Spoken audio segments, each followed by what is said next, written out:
The sirens were already silent when I got the call, not because help was no longer needed, but because the so-called help had already pulled the trigger. "Zaire's been shot," my cousin gasped through the phone. I don't remember how I got from the east wing of our cybersecurity firm to the intersection of 8th and Laramie. All I recall is the lights, blue, red, blinding, and a white sheet covering a shape too small to belong to my little brother. But it was him. It was Zaire. My knees didn't buckle, they froze. Rage doesn't knock, it sets fire. I'm Elijah Grant, 32, cybercrime investigator. Military-grade encryption, digital forensics, breach tracking, my playground. But that night, none of that mattered.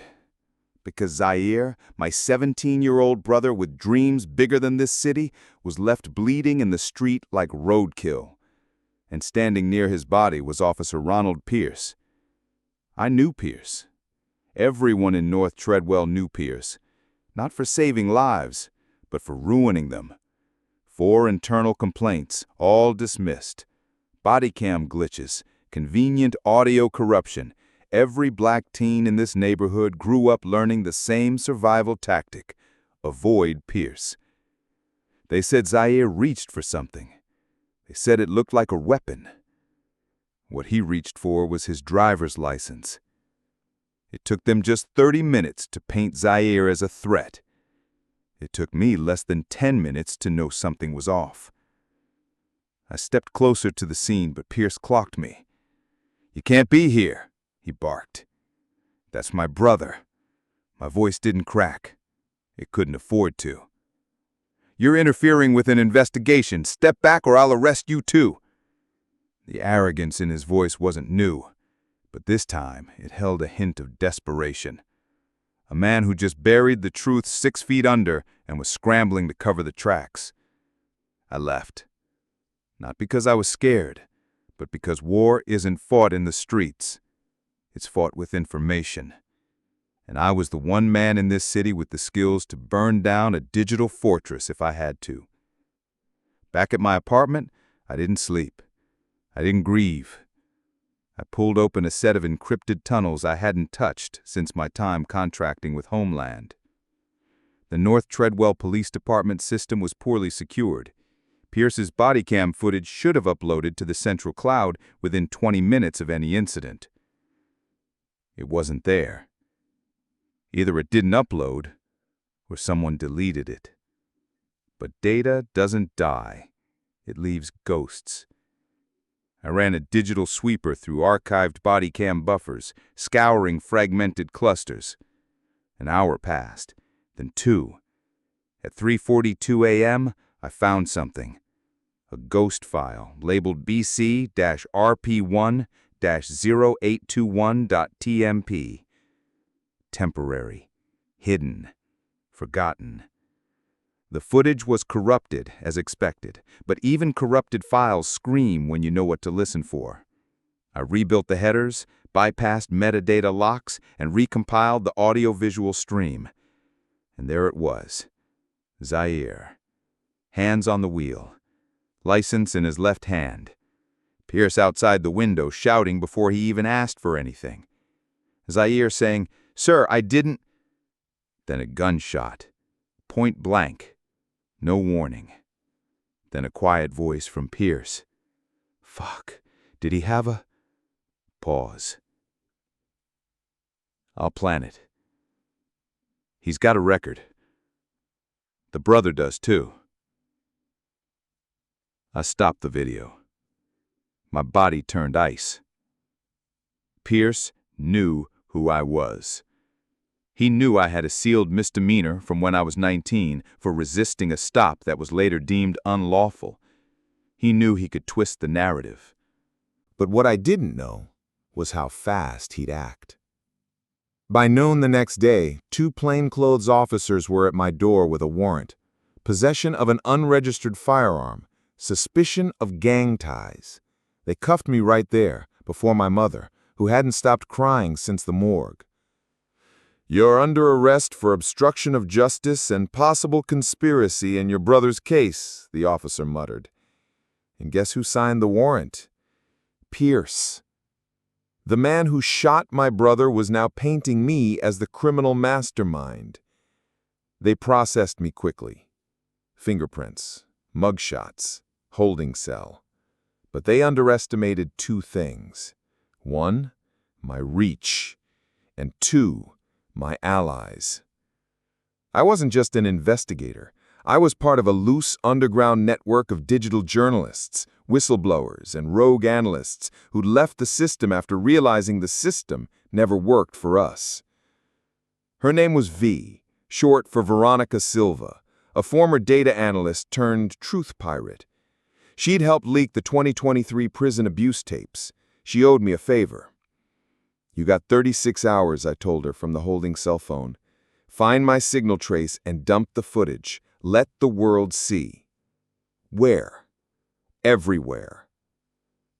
By the time I made bail, thanks to my firm's emergency legal team, the internet had erupted. Justice for Zaire was trending in 11 countries. The Bodycam footage had been clipped, subtitled, re-uploaded, dissected by forensic media labs, and even animated by AI artists.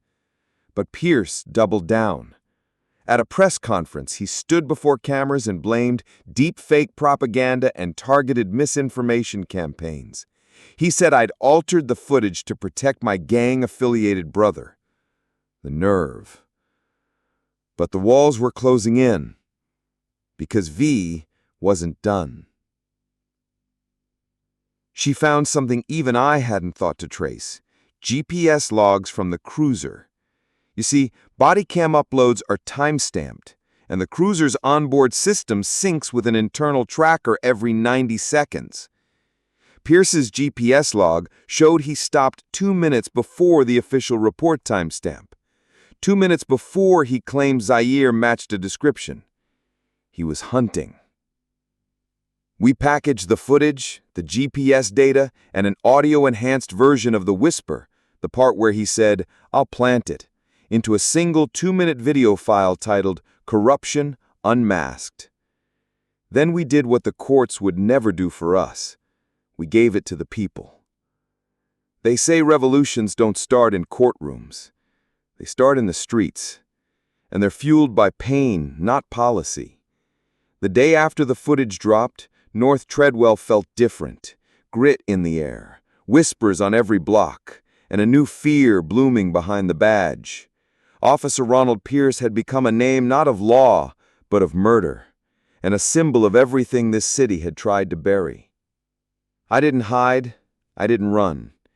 Instead, I showed up at the rally held in Zaire's name, wearing the same hoodie I'd last seen him in. A crowd of over 5,000 filled Jefferson Square, candles in hand, chants growing louder than any siren.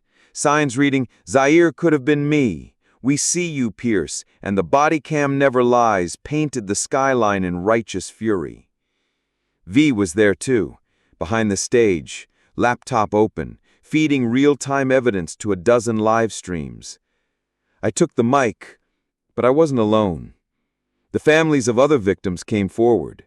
Stories that had once been dismissed were now validated by the truth we exposed. And still, as I stood there, I knew it wasn't over. Because Pierce wasn't just a killer, he was desperate. And desperate men with power don't fall quietly. That's when the smoke canisters launched. Tear gas. From the rooftops, riot cops descended like vultures. The protest, declared unlawful assembly, was being dismantled. And just like that, chaos. People ran, screamed, coughed. But I didn't move. Because I saw him. Pierce. No helmet, no riot gear. Just his smug face under a navy blue patrol cap, walking through the crowd like he owned the city. He came straight toward me, flanked by 2 other officers, radio at his shoulder. "Elijah Grant, you're under arrest for inciting a riot and releasing falsified federal documents." The crowd stilled. Cameras locked on. Live streams surged. "Don't move," he warned, drawing his hand close to his holster. But I didn't move. I just smiled. And then the unthinkable happened. 3 men in plain black suits emerged from behind the stage, badges out, guns holstered, silent, efficient. "Ronald Pierce, Federal Bureau of Investigation, you're under arrest for the obstruction of justice, falsification of official records, unlawful use of force, and the premeditated murder of Zaire Grant." The silence was deafening. "What?" Pierce barked, confused. "You have no jurisdiction." "Wrong," the agent cut him off. "Bodycam data belongs to federal oversight once tampering is suspected, and you've left a very clear trail." They cuffed him right there, right in front of the cameras, right in front of Zaire's mural, still being painted in the background. And the cheers? They didn't erupt.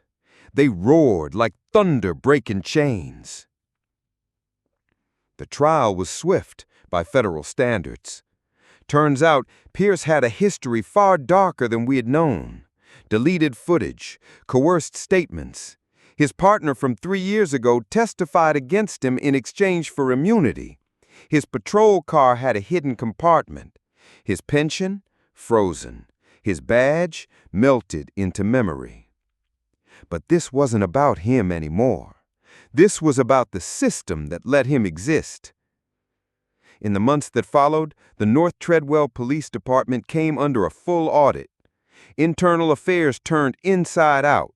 2 captains resigned, 17 cases re-examined, 4 other officers fired, and 1 corrupt judge disbarred for collusion with falsified warrants, mine included. And me? I left the firm. I joined hands with V and 3 other rogue techs.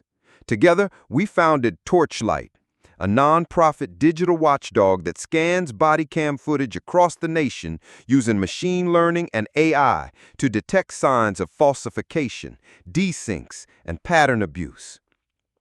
We trained young coders from communities like mine, turned tech into armor. As for Zaire, I built him a monument. Not in bronze, not in stone, but in code. A self-encrypting ledger that holds every single case of footage suppression, misconduct, falsified report, and wrongful arrest we could track. All publicly accessible, decentralized, and impossible to delete. His face is the welcome screen. His voice says, "Let the truth breathe." They shot my brother. Then they tried to bury the truth. Then they tried to bury me. But I learned something in the ashes of all that pain. You can kill a man. You can frame his name. But you can't silence the truth when it's written in code and carved into the hearts of those who refuse to forget. Because in this new age, the revolution isn't televised. It's live streamed. And we're just getting started.